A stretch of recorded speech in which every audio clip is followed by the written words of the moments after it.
Kemah tu itself dah moldy. Oh, okey. Dah berkulat. Dah berapa lama simpan kemah ni kan?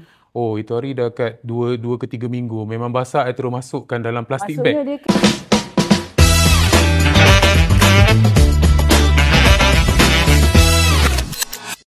Usually kemah tu macam customer dah lama sangat simpan, basah semua.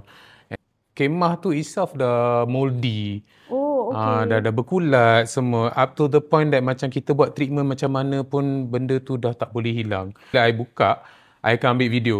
Okey.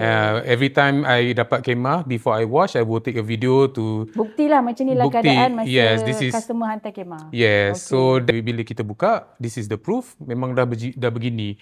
So I tanya customer, dah berapa lama simpan kemah ni kan?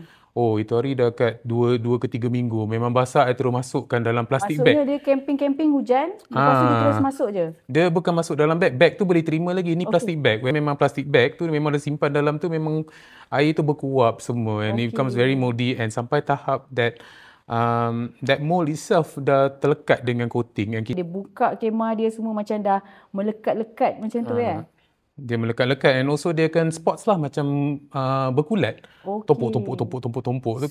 Kalau kata korang camping, lepas tu hujan, what you should do with your tent dari segi macamnya tent punya care dengan handling lah untuk avoid masalah macam ni. Okay. For our Malaysian campers, they are very ethical. Okay. Kan, usually macam do the day of departure tu, kalau you perasan, you nampak semua camper semua sibuk lap.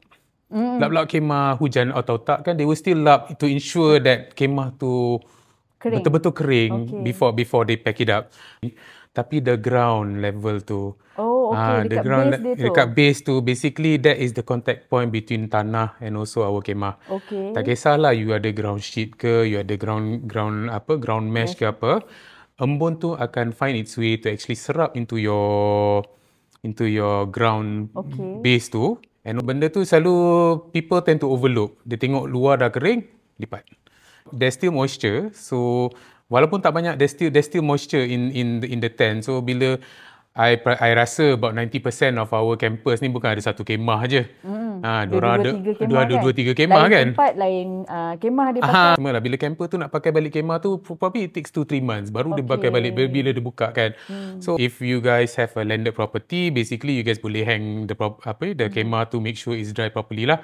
If not, you can actually put this, ni macam silica gel ni, is actually, boleh. Macam ni rupa dia.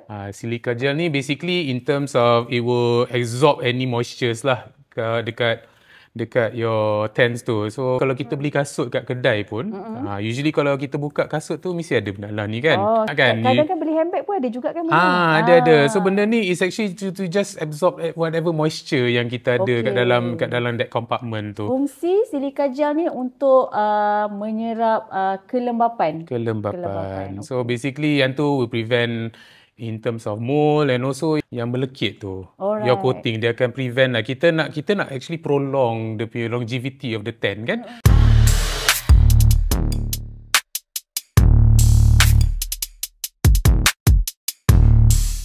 Kemah sekarang bukan murah kan. Macam dulu boleh lah terima macam 300-400. Sekarang semua beribu-ribu kan. Kemah ni boleh cuci. Maksudnya kita tembak air. Boleh tembak guna water jet ke, air biasa ke. Boleh pakai sabun ke.